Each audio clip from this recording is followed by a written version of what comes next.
Back again for a bit of entertainment, some analysis, and hopefully have lots of fun here. MPL presents Cricbuzz Live. And yes, a few of you might point your fingers at me and say these could be perhaps Kolkata colours, but I can tell you we all try to remain neutral on the show, and the operative word being try. And I know that the two gentlemen in studio are looking at me very differently when I tried to make that claim. Gentlemen? No, I just thought you're trying to be Rana Pratap at the Battle of Haldighati. Fair enough. See, that's it. Nothing to do with Kolkata or... and you don't, of course, have any Punjab colours. We've got used to everybody at Cricbuzz only supports the Knight Riders. So I'm not surprised. Anyway, but the reason why this becomes a spicy battle is it's both teams coming off a win that they shouldn't really have won at many parts of their respective last games. Yes, both teams came back dramatically. One with the bat, one with the ball.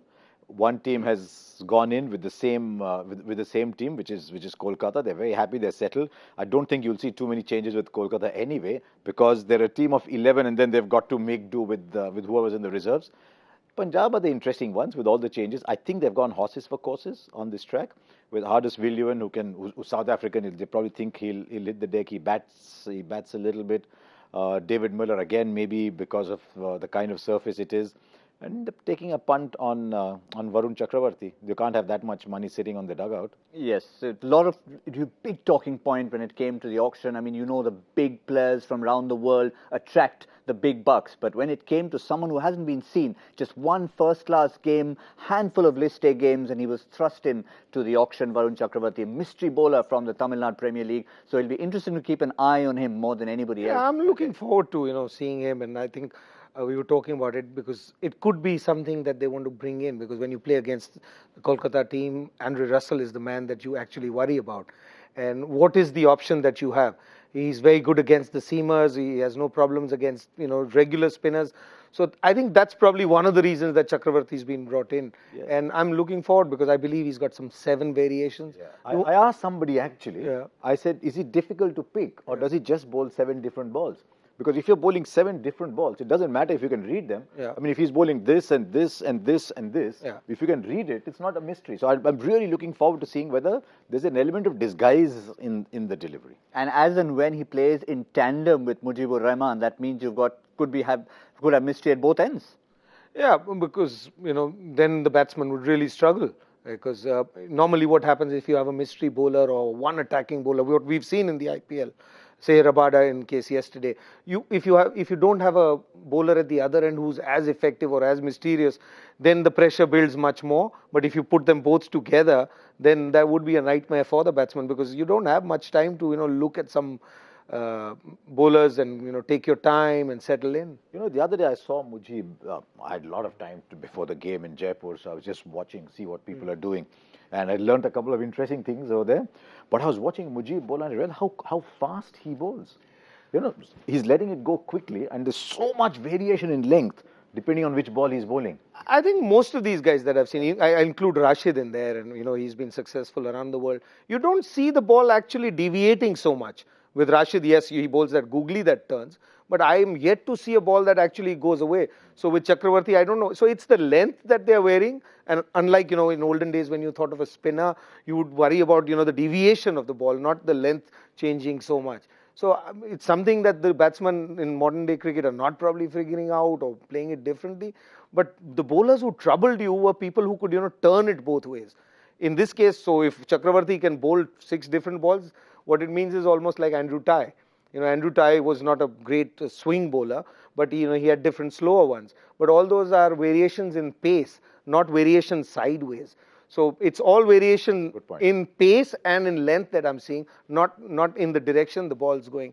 But this is modern day cricket. I'm very glad that Harsha actually remembers things that happened before the game in Jaipur, because most of the talk, of course, was what happened after. But we don't have a long enough show to get into that yet again. During and after and after and after and after, and still going on. Absolutely, and it will still continue to go on, and that's the beauty of it doesn't need controversies that come up once in a while. Call it what you like, but let's try and focus on the game. Let's remember it's the Kolkata team who are batting first, having lost the toss. Ashwin deciding to bowl first, which was fairly an inevitable conclusion. The unchanged side worth having a look at yet again. We were looking at a few question marks about Sunil Narine and a possible injury, but he is in the side, so they've gone with a solid combination that played the last game, a winning combination. And they don't need to change anything. In fact, if you look outside that side and see who else could have come in, there's not a lot there that can come in. Each of the players outside that 11 is a backup player.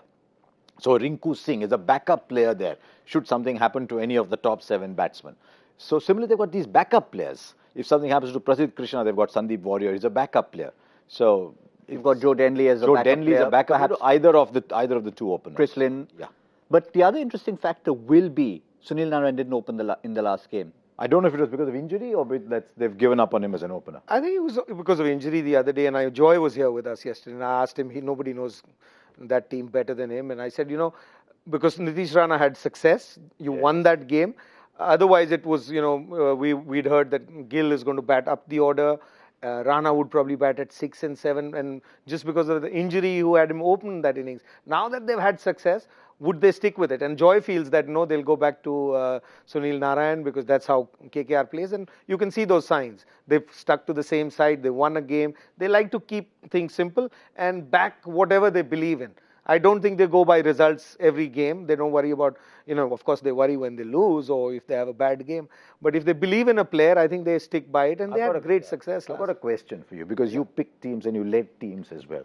You've got Nitish Rana. He's done very well there, but he can also do well at 4-5. You've got Sunil Narine. He's probably not as good as Nitish Rana at number 1 or 2, but he can't bat anywhere else. So do you take Nitish Rana out of there because somebody else cannot bat anywhere else? Or do you say, sorry, the better guy at that number goes in at that number? I think the better guy at that number has to go in. And because what happened that day is post what they must have planned for a season, you look at a side, how you're going to play. You look at that size, how do you see that? You got Lynn at top and Narine that we're talking about. They're explosive players. Then you got Uttapa, who's explosive, but he likes to take his time. He holds the innings together. Then you got Shubham Gill, a young man. So if you get into trouble, you probably holds the innings together. And Nitish Rana. Nitish Rana and Shubham Gill are players who are not the explosive players, but they hold that innings together. And of course, Karthik has been wonderful. He could do any of those roles. So I think that's the style that they want to play with. They want to use that first 6 overs.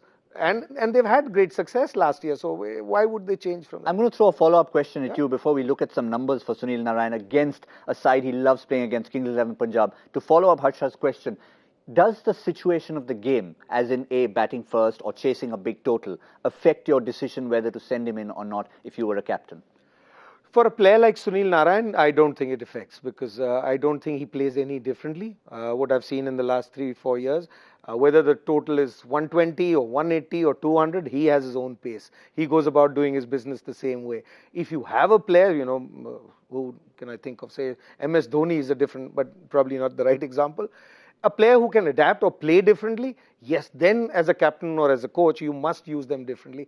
Because no matter which team it is, you'll never find 11 players who are capable of changing their game depending on the situation, depending on the wicket. So you try and shield those players who are limited, because if they're limited, then they stick to what they're good at, and the others need to look after them rather than the other way around. Some teams do it the other way, but I'm one of those who believes that you got to make your weaker players more comfortable rather than giving your stronger players an easier opportunity to bat or bowl. So before we look at Narayan's numbers, I think everyone's actually wanting to look at a little bit about the Punjab side with 4 changes. Ashwin managed to get 3 out of 4 right at the toss, but we can confirm all 4 to you. And we're not going to have the 2 mystery spinners bowling in tandem, because out goes Mujibur Rahman, in comes Varun Chakravarti, also in comes Andrew Tye, Hardis Villian from South Africa, and David Miller. So again, it's what happens in the IPL. Kolkata boy goes out. This is what happens in this tournament. You cannot make 1 change. You always have to make 2 to balance it out. So now you want to play Hardis Villian for Sam Curran. You also want to play Varun Chakravarti. That means an Indian bowler, that is Ankit Rajput, has to go out. Now, can you also play Mujib, who's similar? But now I've left out, I've got an extra spinner in. I need someone to bowl early and at the death, so Andrew Tye has to come in. So, 1 change leads to a series of changes. That's why you can rarely make just 1 change. in that side. So they've got Andrew Tye in, which is will probably shore up their depth. Certainly is. What's your take on the side? I know maybe one, Yeah. as you said, was a forced change. Yeah, I think Chakravarti is a good change because, Andre Russell hasn't seen him. I mean, we haven't seen him, so I presume that he hasn't seen much of him. And that's the player that you really need to worry. Like with other teams, there are certain players that if the innings going to a certain stage, no matter what the run rate is, if this man is still in there, they're in with a chance. So you have to look at something or have something up your sleeve to, get that person to think about it. The only person that I think is, not fitting into this side because he's batting at 6 is Mandeep Singh. He's a fine player. He's a very good player. He's a timer of the ball. He likes the pace. He's not one of those big hitters. He hits sixes, but it's like timing. Later in the innings, the game changes. The ball gets, rougher. It doesn't come on. Field is open. So I don't know pure batsman at 6 at that stage and somebody who's not a striker of the ball. A Pathan or Yusuf Pathan or somebody like that is fine. But Mandeep Singh for me is a player who needs to play right at the top of the order, which he's not going to get. And we saw early on when he came into the tournament for the first time. That's where he really thrived. It's interesting. Sometimes you do something and you're trapped by it.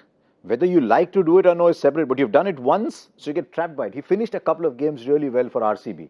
So maybe he's now got typed as his finisher, whereas he'd be much better off going in earlier. Maybe is Sarfaraz a better finisher?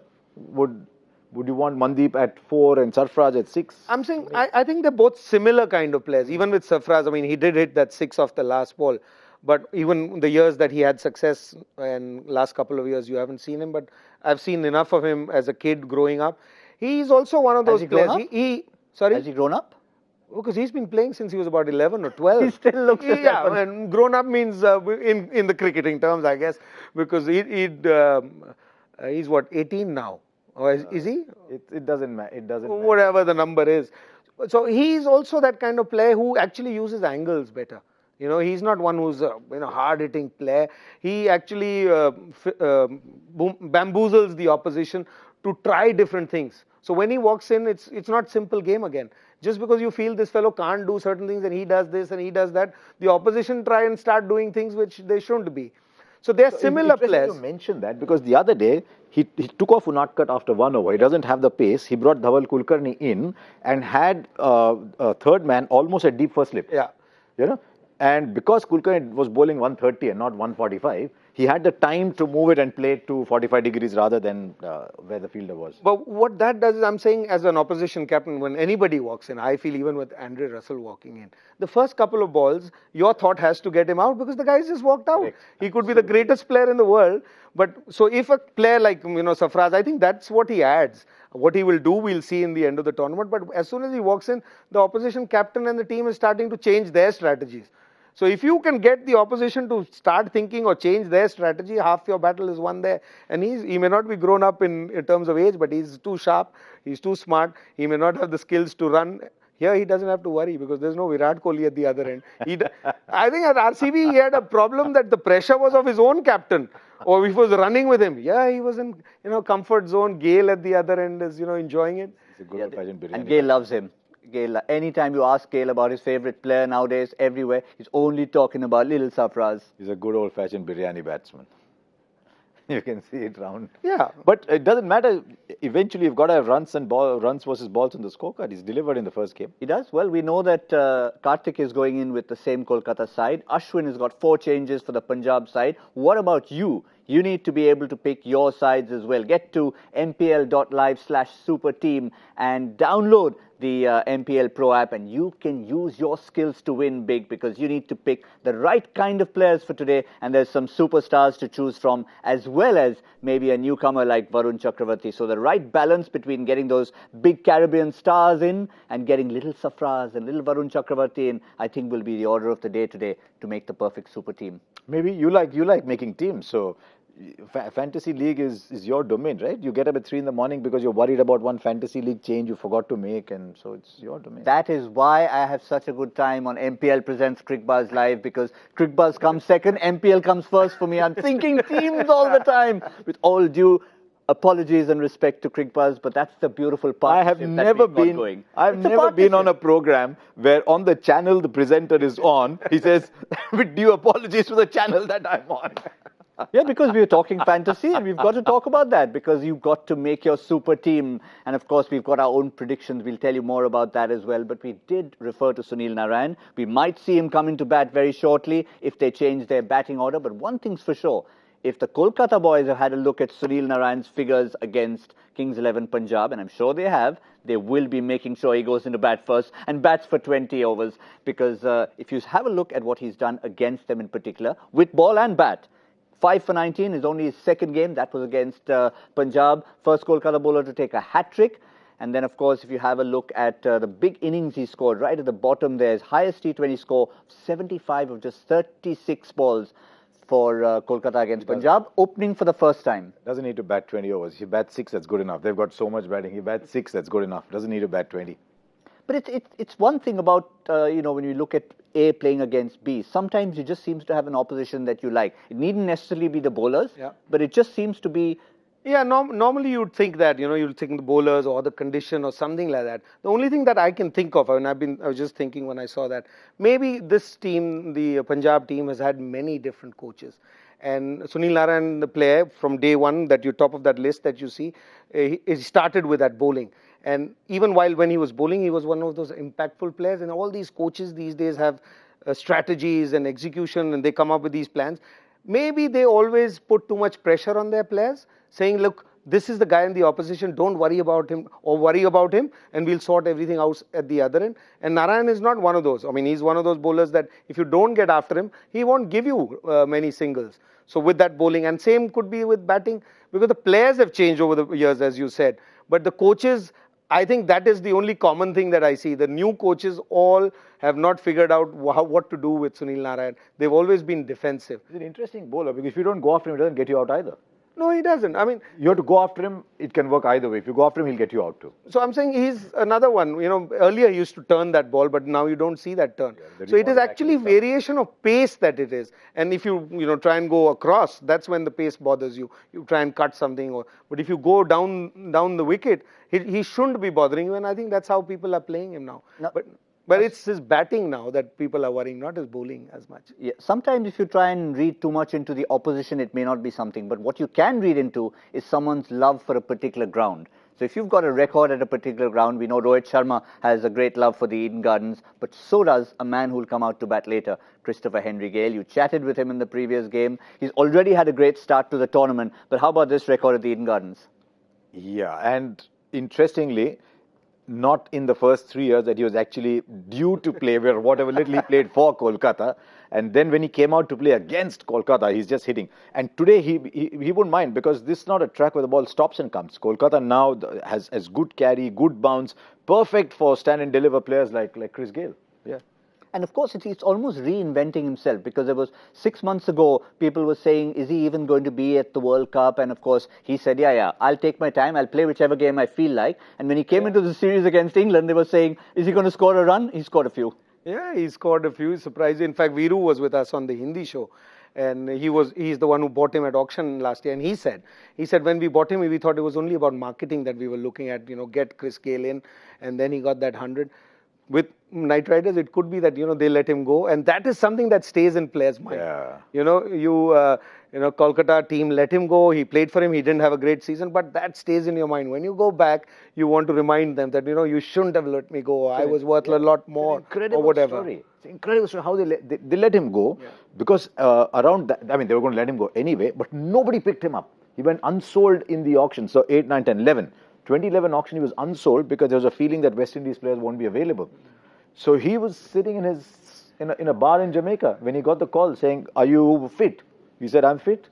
He said, "Okay." I'm doing weights. So he said, "Okay, you're leaving day after tomorrow." Yeah. And he said, "But I don't have a visa." They said, "That's not your problem. That's ours. You're leaving day after tomorrow." So when he came out and played that first game in Bangalore, he hadn't hit a ball. So in Kolkata, correct. He hadn't hit a ball. The first ball he hit after leaving Jamaica, where he wasn't hitting too many either, was in the middle. But he's a special player. He's legend. He's something else. He's a special player. He's a different kind. I mean, you can look at players and analyze and see. These are some players that, you don't know what's going through their mind. I think it's the mental aspect. He was mentioning there, said, I want to think like him. But that's the only thing. It's how they think. It's not how they play. Because the skill, everybody knows what he does. He blocks the first 6 balls, then he gets going. Everybody's figured that out. But you haven't figured out when that switch is going to go off Very or go interesting you said that because, T20 tends to be a very analytics-driven game. Too much. So you say what happens in the first 6, then the slight 3-4 middle overs, then what happens. What Chris Gayle has done is he's turned that around completely. He's in no rush in the first 6 overs to take advantage of the field positioning. He just wants to play himself in because he knows once he gets in, the field doesn't matter. He just hit it out. So he converted the middle overs into the slog overs. So he's just a different player. That's his strength, and I think he'll actually be a double-edged sword through this season. Yes. He will be a double-edged sword because the other players cannot do what he does in the middle. So if he makes 30, you are in trouble. If he gets out first ball, I think he makes less damage to their own team than when he gets 30, 35. Very good. Either he has to go all the way 100 because 30 to 45 is a score. I mean, he's just about making up.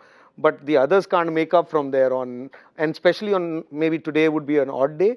But if you're playing on a track which is slower and it's not easy for the guys who just walk in to start scoring, that is a game he's really a double-edged sword. When Ajay started saying special player and he went like this, I said, okay, he's still talking about Chris Gayle. But since it's 27th of March, we thought we'd turn from left to right and talk about another special player who we all know very well. But this gentleman would know him a little bit better, especially in the context of that particular day in Auckland in 1994, because thanks to Navjot Singh Sidhu missing that match with a stiff neck, the team decided that, okay, let's ask young Sachin Tendulkar to go out and open the batting for the first time. And this is exactly what he did. And opening the batting with him at the other end, I think you had a partnership of 61 on that particular day. So you saw the first bit of that, and the rest of it, of course, was history. I personally feel there was a turning phase in Tendulkar's career. I mean, young kids who probably listening to me would be wondering what I'm talking about. He'd played about 60, 70 games by then. Yeah, the last 20 games, he would have had 150 or maybe one odd 30 between that. So he wasn't having a great run. We were winning. We'd won the Hero Cup. But he wasn't having a great run. And as most things have happened in Indian cricket, the greatest players that you've had, whether it's Sourav Ganguly, whether it's Rahul Dravid and Tendulkar, they're all by default. And we need to thank Navjot Singh Sidhu for all of them. Because that stiff neck, Correct. this was that stiff neck. You got Tendulkar to open. That changed, not just Tendulkar's Kind of career. things we thank. Yeah. That was him. Then when Sourav Ganguly played, it was Sidhu again. So Sidhu And Rahul Dravid, when Sidhu left, but Sanjay got injured. Sanjay, yeah. So I'm saying, so that was the turning point, and it just changed the way Sachin were you Tendulkar. taken aback watching him, suddenly think, ye kya ho gaya? Not really, because you knew what he was capable of, and this is what I think. There's a great example because people, when you talk of Tendulkar, then they'll accept it. Otherwise, they don't. When you bat at 6, 7, 5, 6, and 7, Tendulkar was batting at 5, 6, and 7 before this. So the numbers don't show, but he always had the talent. I also didn't expect it that it would be probably so explosive at that day. But just because he was coming out of, it's like a pressure cooker when it, comes out. He also, he expressed himself. Sorry, we're not allowed to use the word on this show. Expressed himself. He really expressed himself that day. And what I think helped that day was, the total as well. It was only 140 odd. Yeah. So it wasn't a big score. He was free to go in there. And it shows another thing. Even a great player like Sachin Tendulkar, a great human being or a genius, also when you have nothing to fear, you actually do things that you normally probably won't do. Because he was opening, it was just one-off thing. If it didn't work, it was fine. He would go back. So fearlessness is very important for you to go out there and break that ceiling. But given that it was a new role, when you walked out, was there anything that was said between the two of you? Did you have any words? Because you had opened before, he'd never opened before. Yeah, but I just opened. That's it. I didn't play well. No. I think with him it was. For me, we were probably the same age group, and you would talk differently. We'd spend enough time, and it's just that freedom of conversation was totally different because we weren't talking about the game. It was just we had something called short hai bhai. When you hit a short hai bhai was a term that we used very often with each other. And so we were just having a laugh and enjoying ourselves. And it made my life easy. The funny thing was, he once told me that the two players he liked batting with the most in one-day internationals were Ajay and Azhar. because they rotated the strike, gave him back the strike, right? People like Sachin and anyone like they love the strike, right? But that day there were no singles, right? No, there were no singles. There were no singles. It was just over the covers, Yeah. and just smashing everything. And he was almost taking out his anger at that bowler. It wasn't just a game. See, these odd things actually surprise you sometimes, and I think that was one of those days it surprised himself as well. Did you have any Holi in the dressing room? Because whole of India was playing Holi. I know the jerseys were more yellow than they'd ever been. Yeah, but I saw the Diwali that day. I mean, there was no Holi out there. The Holi was all I think there was a Danny Morrison who got the brunt of it. And then there was Chris Pringle. Chris Pringle, huh? And he would really The other guy trouble was most Chris of Harris, the our slow batsmen. guy, yeah. And he had got after Vinod Kamli in that test series. He'd bowled him a couple of times with that slower one. Vinod would be here. So these were bowlers who were troubling through the test series. And then Sachin. Only Chris Pringle got you out, but I didn't want to remind you of that. He did. I think I got out at mid-off, caught for 10-12. But one last number I'd just like to throw to end this whole conversation, that it was not just a one-off, because the next innings, the two of you had a 100 partnership. The match after that, you had another big partnership. So he was there to stay. That showed it. I think I still have the highest average partnership with him. No one else has had, because he hasn't enjoyed with anybody else as much as There you go, modest. because the partnership carried on. Yeah. Modest, He's had as a few usual. with a couple of guys, But one chap from Kolkata as well. But what would be interesting in that partnership is that 80% of the score would be his and 20% would be mine. I'd just be at the other end enjoying it, I watching. think I know the feeling. Yeah. Right. So we. It was a senior division cricket versus India, but I know the feeling. Kolkata, of course, are playing out there today. There was a guy from Kolkata who batted a lot with Sachin Tendulkar, scored a few runs like Ajay Jadeja did. And another gentleman from Kolkata, not on the show today, loves setting these tricky questions. Let's see what he has today in today's Joy Factor question. Bruce Yardley tragically passed away yesterday.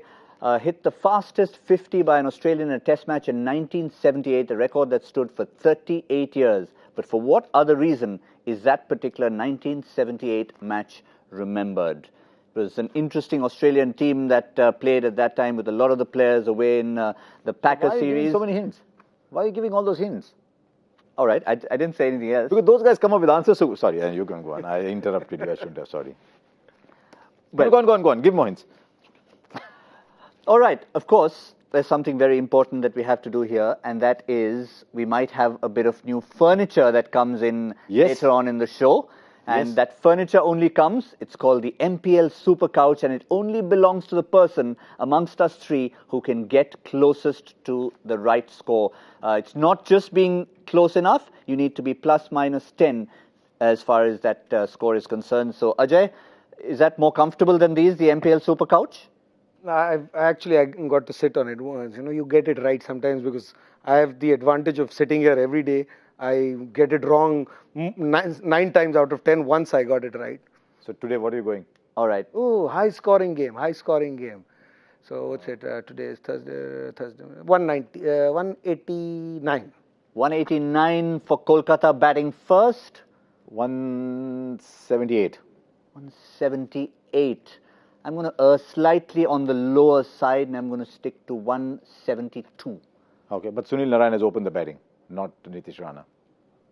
Time Right. to go and watch them. Yes, time to go and watch. Fireworks. So yes, indeed. So remember, we've got a vast array of possibilities, plus minus 10. The MPL Super Couch will be in business. But of course, MPL presents Cricbuzz Live will be back at the mid-innings. But before that, it's going to be Cricbuzz Combox in the 10th over.